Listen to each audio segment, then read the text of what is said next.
Bonjour, je vous présente cet ouvrage de Gaëtan Picon, Nietzsche, la vérité de la vie intense.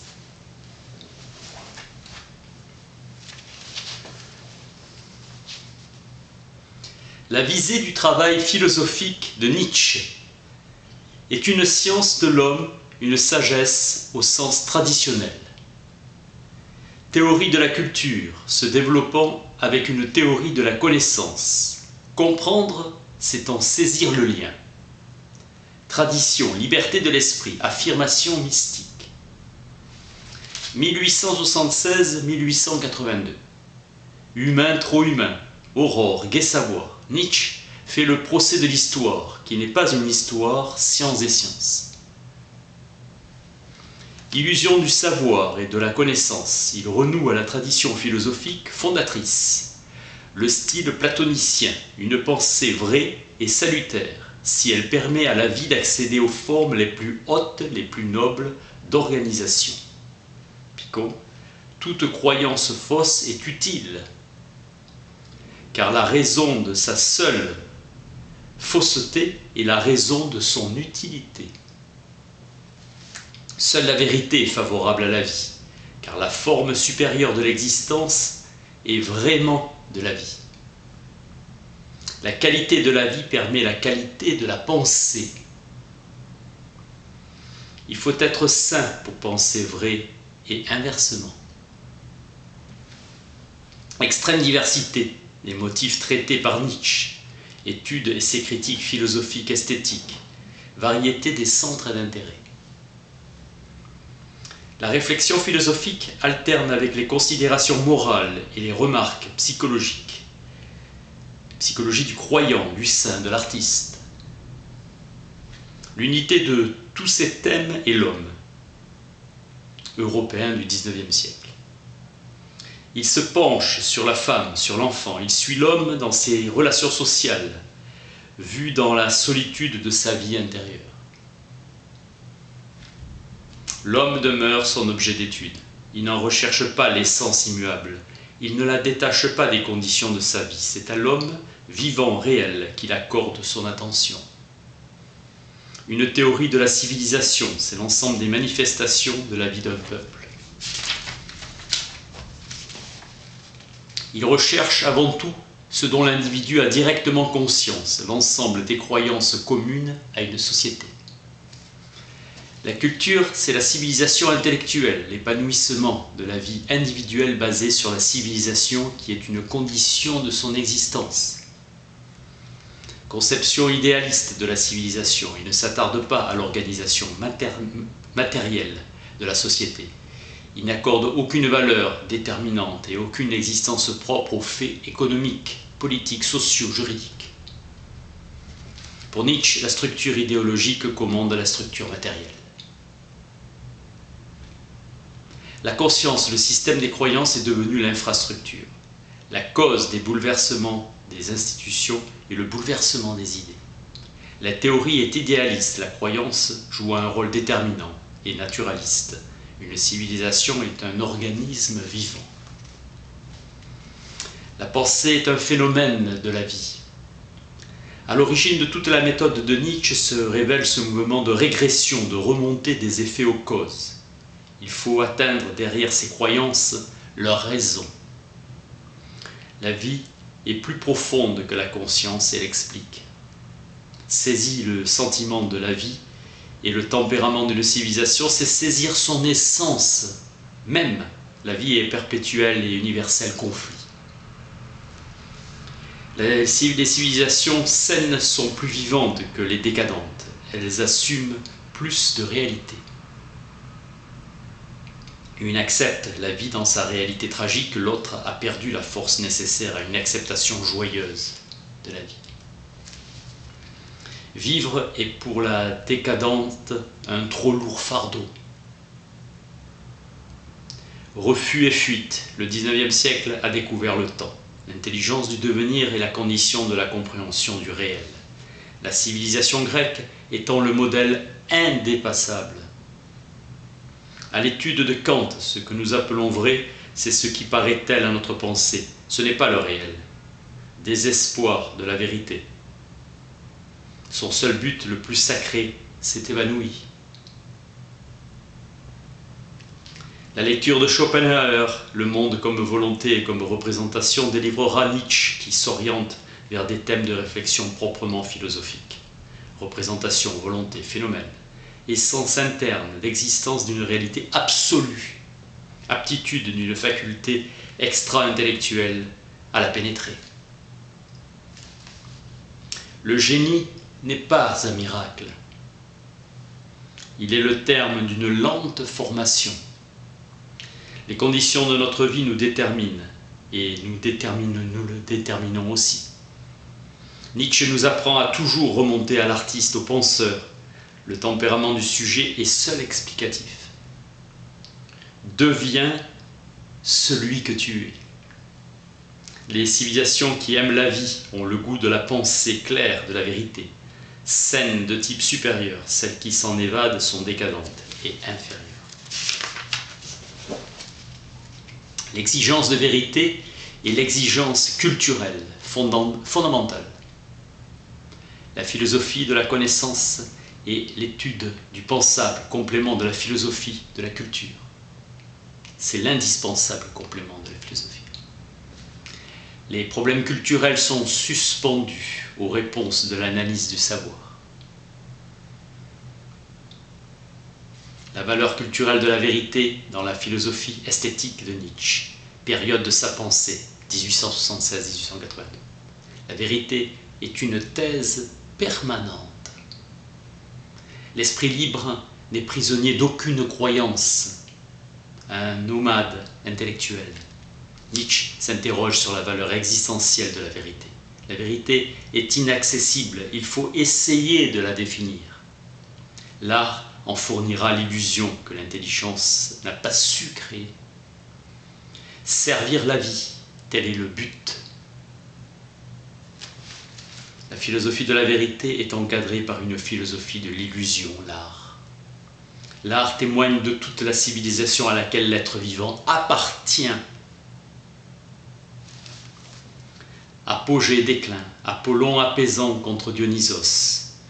L'un est dieu des arts plastiques et l'autre dieu de l'ivresse, l'ivresse créatrice de vie.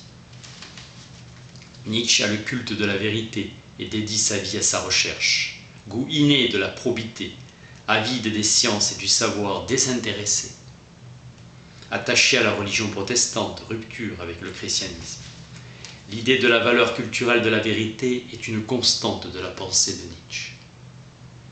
L'histoire de la tragédie grecque, c'est le triomphe d'Apollon sur Dionysos. C'est l'histoire d'une décadence. Seul est beau ce qui est conforme à la raison. Socrate et Euripide sont des décadents et ils préfèrent la pensée à la vie. Aux yeux de Nietzsche, l'important est de vivre, d'accéder aux plus hautes formes de l'existence et non de penser. La civilisation décadente se caractérise par son culte de l'intelligence, des affections à l'égard du réel et de la réalité. La vie est faite de luttes et de conflits, et de durs conflits. Être saint, c'est être taillé pour la lutte. La vie écrase le malade. La musique est l'expression la plus pure de l'art dionysiaque, est aussi la voie suprême de la connaissance. Elle atteint l'essence des choses, le noyau du réel, l'unité primordiale de l'être, l'un absolu. La musique évoque le vouloir, l'unité primordiale de la volonté qui est au fond de toute réalité et détermine tout à agir et à être. La musique nous fait pénétrer au cœur du réel. Schopenhauer nous donne un grand éclaircissement sur le sens de l'univers. Il nous enseigne à voir l'essence des choses. Wagner aussi veut la lumière. La valeur d'une civilisation dépend de l'exactitude de sa connaissance. Il est constamment pessimiste, il conçoit la réalité comme assujettie à la volonté de puissance qui est une loi tragique. Source de joie, il accepte cette réalité tragique. Il n'a jamais séparé la pensée de la vie. Une pensée est l'involontaire biographie d'une âme. 3 étapes de la sagesse: obéissance et respect, critique et indépendance intellectuelle, le libre esprit, et enfin reconstruction de l'affirmation personnelle, l'affirmation mystique. À partir de 1876, Nietzsche considère l'intelligence comme unique voie de la connaissance exacte. Seule l'intelligence est capable d'atteindre la vérité. Le souvenir du passé est le fossoyeur du présent. La religion, système d'illusion, a créé des types supérieurs d'humanité, les saints. L'illusion n'est jamais une donnée légitime de la connaissance. Toute vérité est favorable à la vie. Vérité féconde, vérité stérile, exigence de vérité contre exigence de vie. L'humanité a longtemps vécu dans l'illusion. C'est dans l'exigence de la vérité qu'il faut voir la source de l'intellectualisme. Cette exigence a toujours dominé la pensée de Nietzsche. Probité, se refuser à toute dissimulation, à toute altération de la vérité pour chasser le mensonge qui dédaigne tout ce qui risque et qui détruit. L'opinion, les richesses, voir clair, être sincère et véridique. La valeur supérieure de l'intuition est maintenue. Le savoir historique fournit le premier exemple de vérité scientifique. Ce qui caractérise Nietzsche, c'est la liberté d'esprit. Rupture, reproduction de l'intuition de Schopenhauer et de Wagner.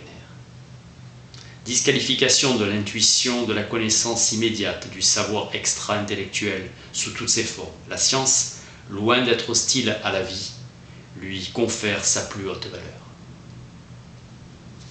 Méthode scientifique envolée par le respect du fait, rien dissimulé, rien déformé. Limité à un problème particulier, s'effectue collectivement et progressivement, qualité morale, probité de l'esprit. Idéal à la civilisation, le savant ne sera pas simple érudit, mais meneur d'hommes. La religion répond à un besoin humain, peu importe, pas d'illusion. La science doit rechercher ce qui est sans s'inquiéter des exigences du sentiment. Rupture avec Wagner, se complaisant dans l'illusion. Parsifal, l'apologie de la chasteté, qui est condamné par Nietzsche. Il se détache de Wagner au nom de la probité intellectuelle, de son goût de la vérité et de la pensée claire, nébulosité de Wagner. Il aimait lire Rochefoucauld, Voltaire, Diderot, Stendhal, pour la lucidité dans l'analyse psychologique, à connaître le cœur humain. Socrate est réhabilité, ce sage médiateur, le plus simple et le plus méprisable de tous sages, et sa façon joyeuse d'être sérieux. En musique, Bach et Beethoven. En littérature, Sterne, l'écrivain le plus libre de son siècle. Direction de vie sage et harmonieuse, Pétrarque, Érasme, Voltaire.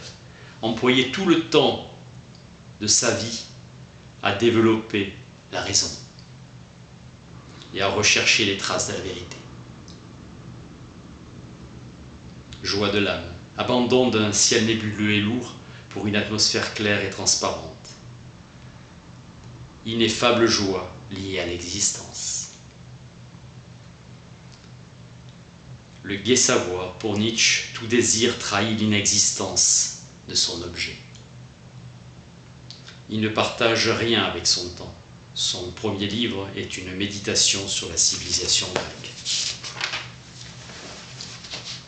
Il refuse la culture contemporaine, cette civilisation démocratique soumise à la loi du troupeau, à la fois d'un nombre qui s'efforce d'effacer les différences individuelles, nivelées. Revendication de l'individualisme, l'opinion propre d'une vie unique.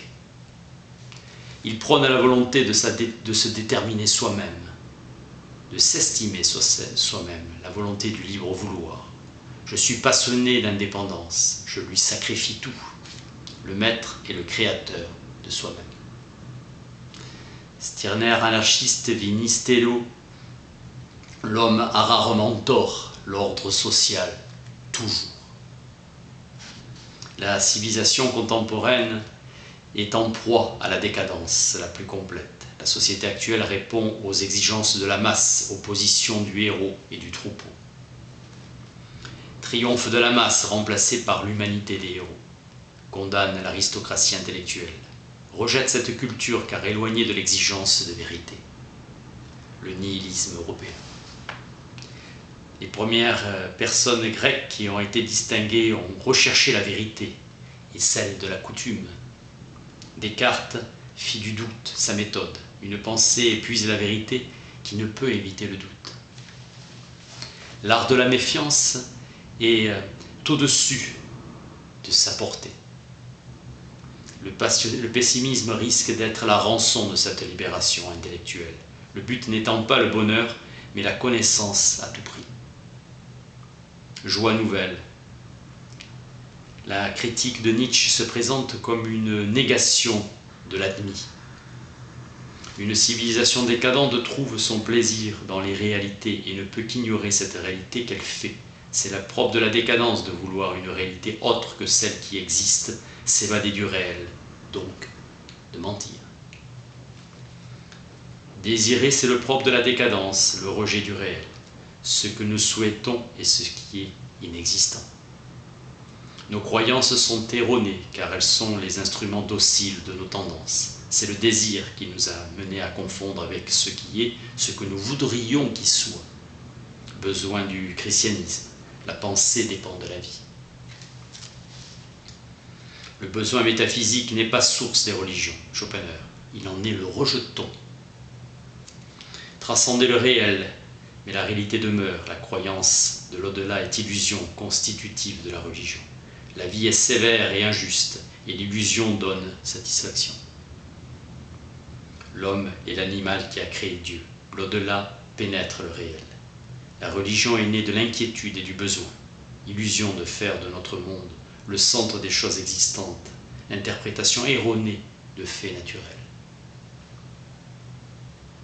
Si nous étions du caractère déterminé de nos actions, le sentiment du péché disparaîtrait. Le psychologue de l'ascète et du savant qui est accrédité auprès des vénérateurs du merveilleux moral est entièrement à rejeter. À l'origine du tempérament ascétique, Nietzsche discerne de la vanité, un désir de l'excès dont la satisfaction engendre une volupté profonde et qui n'est qu'une forme de volonté de puissance. Le saint se sacrifie car il trouve dans le sacrifice son contentement le plus profond. La réalité ne satisfait pas la pensée humaine, répugnance à un perpétuel devenir.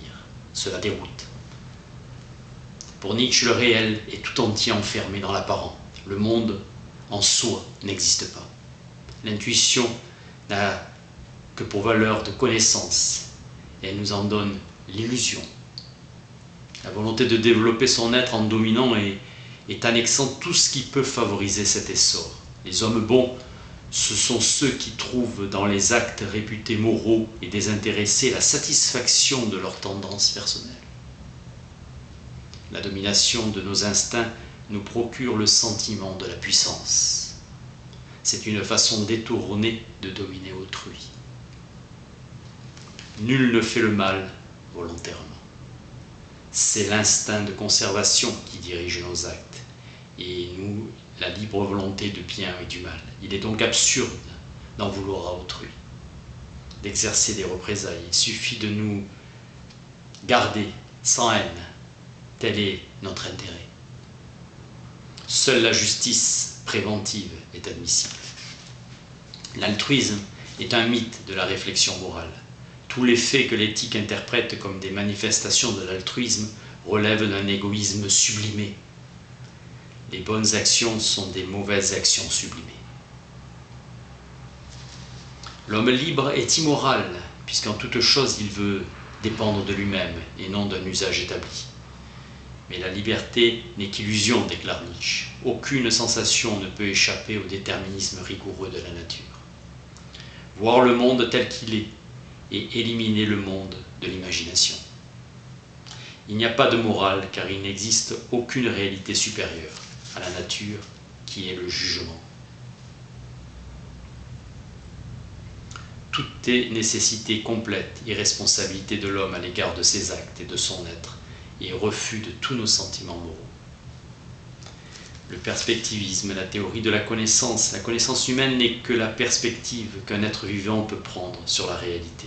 Notre connaissance est relative aux considérations dans lesquelles s'effectue la perception et aux tendances du sujet percevant. Elle s'éloigne de l'objectivité, qui est la définition même de la vérité.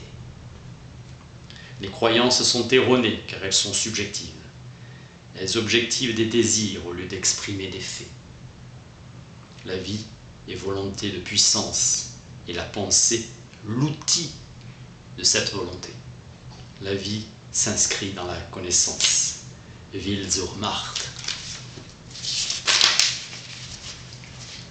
Elle lui impose ses limites. Le sujet ne dispose pour connaître ses propres moyens qui sont à sa disposition que l'évolution de la vie.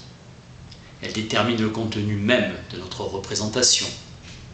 L'objet de notre représentation sera notre point dans lequel ce monde tel qu'il est le monde, tel que l'exige la vie, un monde perméable à l'action, susceptible d'être organisé et adapté à nos besoins. À vrai dire, nous ne possédons absolument pas d'organes pour la connaissance, pour la vérité. Nous savons, croyons savoir, justement autant qu'il est utile que nous sachions dans l'intérêt de l'espèce. Schopenhauer, Kant, Zollner, Darwin, Lamarck, l'activité de l'être vivant est cette entière commandée par la vie, par sa volonté d'accéder à des formes toujours plus hautes d'organisation. Augmenter le champ des perceptions et créer de nouvelles origines inédites nous fera entrevoir un monde nouveau. La sensation est la première étape de la connaissance. Et le savoir intellectuel se contente d'organiser les données de la connaissance sensible. Nous ne connaissons de la matière que ce qui est visible, audible, sensible. Nous ne voyons pas les choses en elles-mêmes, mais dans leur rapport avec nous. Tout penseur peint son monde. La pensée devient créatrice de fiction. La réalité échappe à la pensée, falsification du réel par l'intelligence. L'objet de notre représentation est une fiction, une construction de l'esprit. De même, le monde intérieur, la connaissance que nous avons de nous-mêmes et d'autrui sont enfermés dans d'étroites limites. La conscience ne sait que certains états de la réalité mentale. Notre ignorance de nous-mêmes est radicale. Tous, nous sommes ce que nous paraissons être. Notre réalité nous est invisible et inconsciente. Jamais nous saisissons les raisons de nos actes. La perception est une construction. Nous avons cette réception de l'objet. Il n'y a pas dans la nature ni loi, ni fin, ni hasard. Nous avons créé le monde qui intéresse l'homme. Nous voyons les choses à travers le prisme déformant de nos tendances, de nos préjugés. Notre représentation suit les variations, les fluctuations de nos besoins et de nos opinions. Pensée et réalité sont deux séries mobiles, mais indépendantes, et ne se recoupent en aucun point. L'histoire de l'homme n'est pas l'histoire de la nature. Le caractère erroné de nos représentations s'explique par la fonction pratique de l'intelligence. L'édifice du savoir humain, tout jugement est une promotion du désir, un postulat de l'action. Notre tendance à former des idées générales est une condition de la survie, nourriture, comme les animaux. La conscience au service de la vie est l'instrument de notre action sur les choses et permet des relations sociales. La conscience n'est qu'un réseau de conventions et de communications d'homme à homme. Pour Nietzsche, la pensée ne saisit que les idées qu'elle construit, objet de la pensée qui n'est jamais réalité, à la différence des idéalismes, comme Hegel, Kant. Son anti-idéalisme est radical car il n'inclut l'être que dans sa représentation. Seule la connaissance de la vérité permet de déceler et de mesurer l'erreur. Le vrai, selon Spinoza, est l'indice du faux et le sien propre. C'est en montrant que chaque affirmation de la pensée entraîne une contradiction logique que les sceptiques ont motivé leur système. Chaque négation présuppose une affirmation. À l'illusion de l'au-delà, Nietzsche oppose une vérité, la limitation du réel au monde des choses prochaines. À l'illusion de la liberté, l'existence de la nécessité. À l'illusion altruiste, la réalité de l'égoïsme universel. Nietzsche se refuse et se réfère à la réalité pour réfuter les erreurs fondamentales de l'intelligence. Si tu voyais plus subtilement, tu verrais tout en mouvement.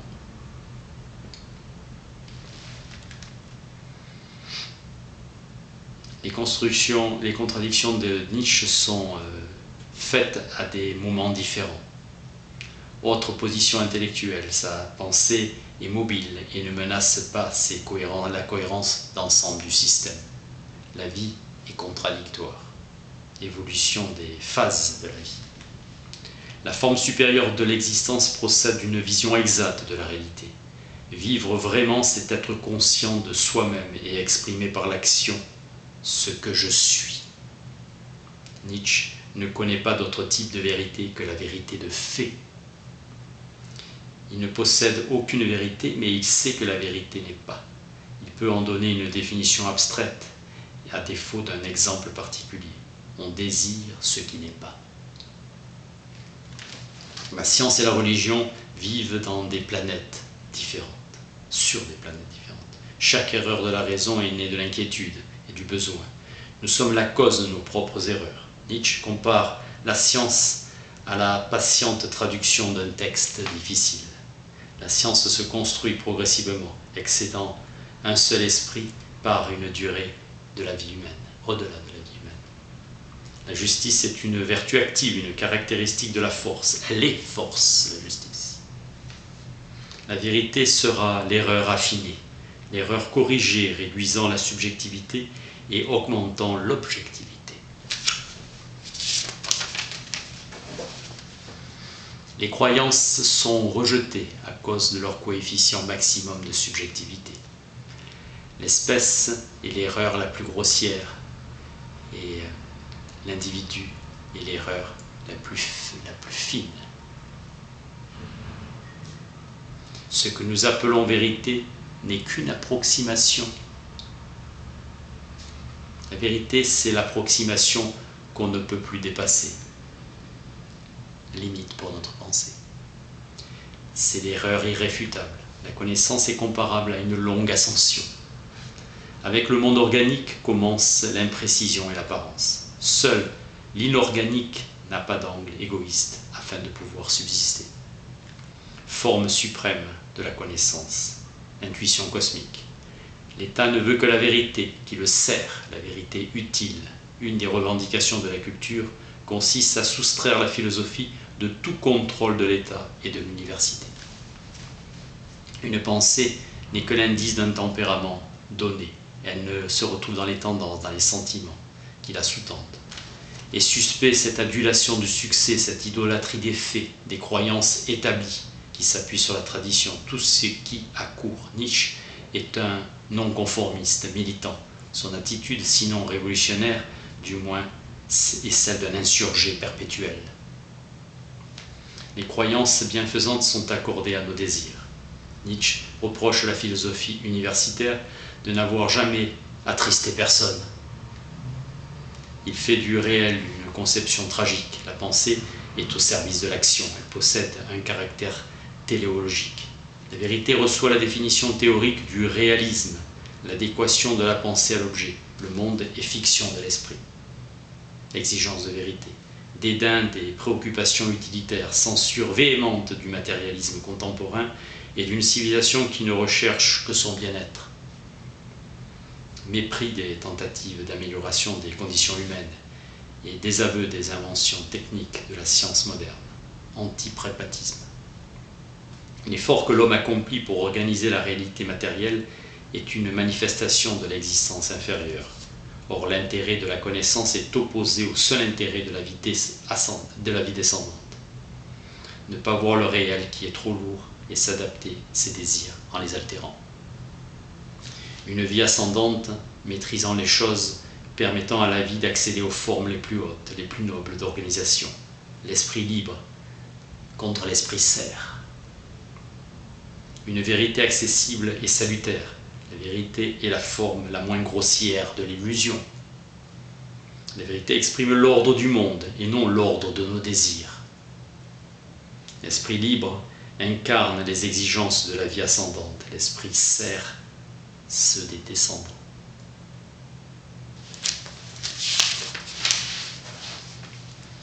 Renonce à toute illusion. L'esprit libre ne dépendra de rien.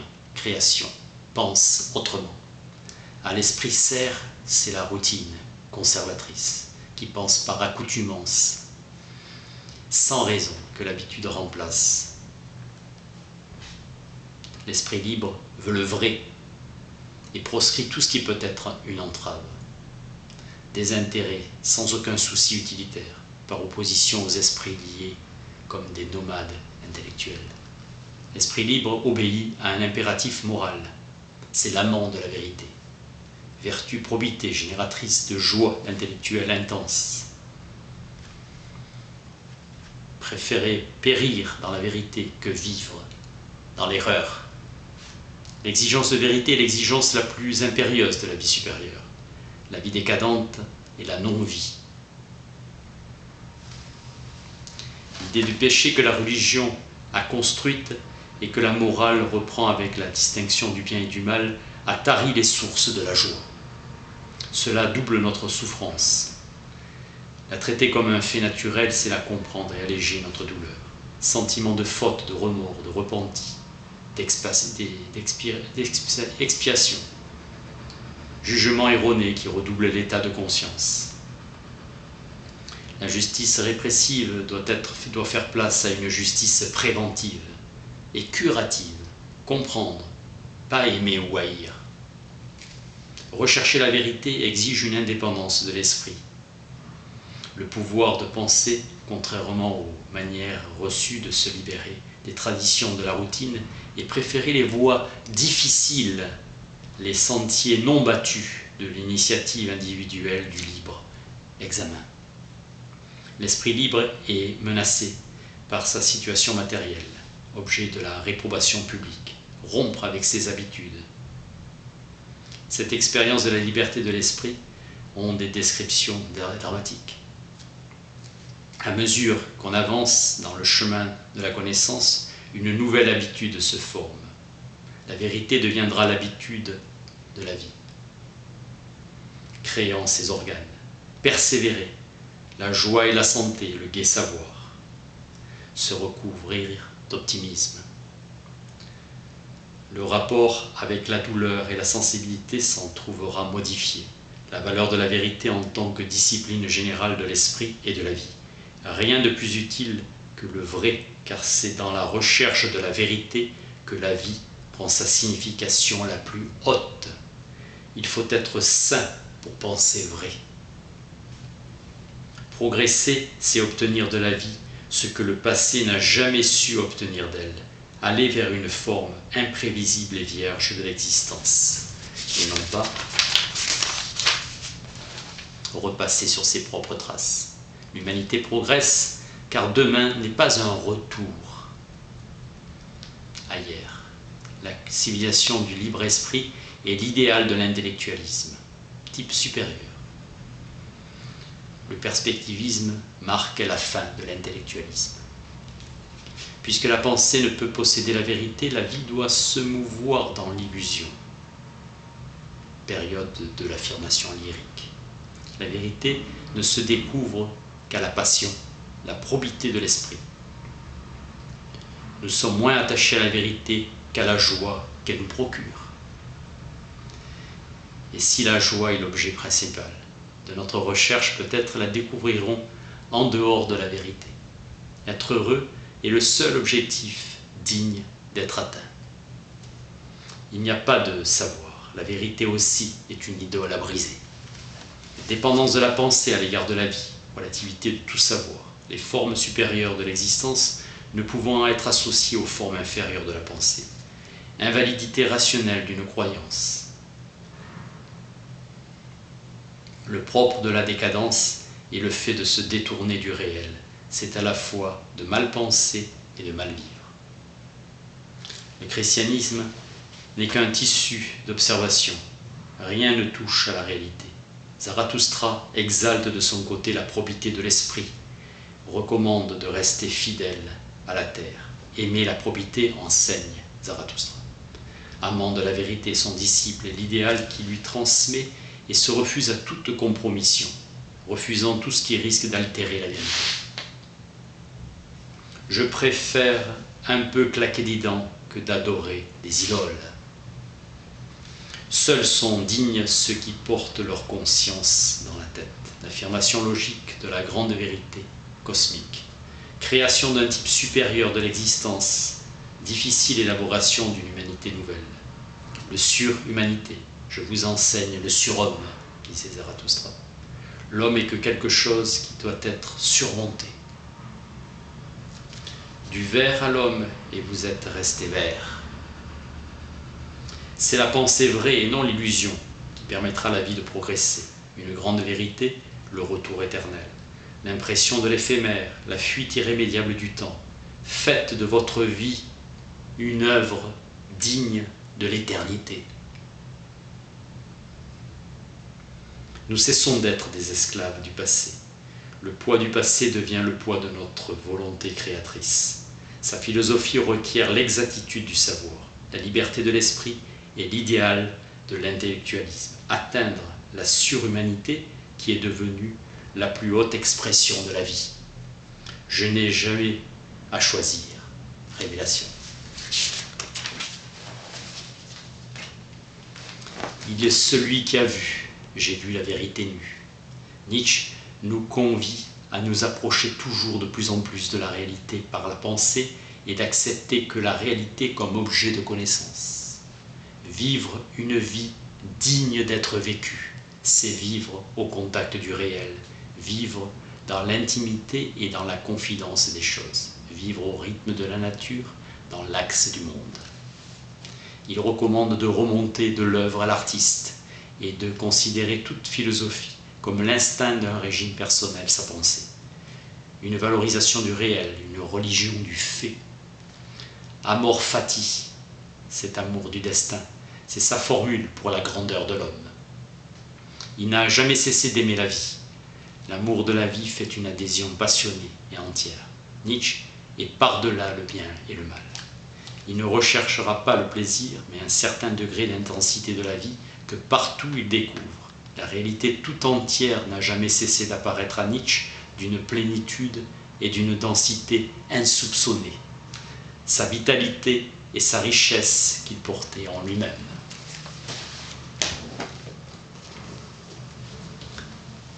Et Gaëtan Picon, Nietzsche, la vérité de la vie intense. Merci.